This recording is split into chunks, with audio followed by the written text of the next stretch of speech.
Ramalakshmi decorate చేసిన బెడ్‌ను చూసుకుంటూ, అలాగే సీత గదిలోకి రాగానే తన మనసులో ఉన్న మాటలన్నీ చెప్పేయాలని కలలు కంటూ, ఊహించుకుంటూ ఉంటుంది. ఇంతలో రానే వస్తాడు సీతాకాంత్. ఒక్కసారిగా చూసి పరవశంతో పొంగిపోతూ ఉంటుంది. అంత ఇష్టం సీత అంటే రామలక్ష్మికి. తన ఇష్టాన్ని మొత్తం బయట పెట్టేస్తుంది. మీరంటే నాకు చాలా ఇష్టము. నేను మోసపోతున్న ప్రేమ నుంచి నన్ను బయట పడేశారు.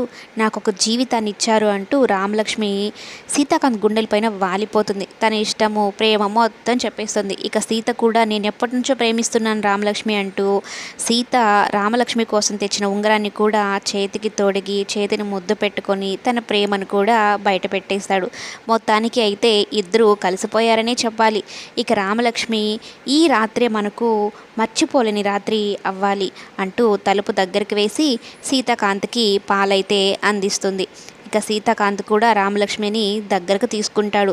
మనం ఇక్కడి నుంచి వేరు వేరు కాదు రామలక్ష్మి, ఇద్దరం కాదు మనం ఇద్దరం ఒక్కటే అని అయితే చెప్తూ రామలక్ష్మితో ప్రేమగా మాట్లాడుతూ ఉంటాడు. అయితే ఇదంతా రామలక్ష్మి కల కంటుంది. సీతాకాంత్ వచ్చినట్టు, సీతాకాంత్తో తన ప్రేమ విషయం చెప్పినట్టు, సీత కూడా రామలక్ష్మికి తన ప్రేమ విషయం చెప్పినట్టు. కానీ ఒక్కసారిగా దిగ్గున మెలకు వచ్చినట్టు రామలక్ష్మి మొత్తం చూసుకుంటుంది. ఎక్కడ సీతాకాంత్ కనిపించాడు, ఏంటి ఎక్కడికి వెళ్ళాడు ఈయన, ఈ టైంకే వచ్చేసి ఉండాలి కానీ నాకు చెప్పకుండా కూడా వెళ్ళాడు అంటూ ఫోన్ చేస్తుంది. ఫోన్ ఏమో లిఫ్ట్ చేయడు.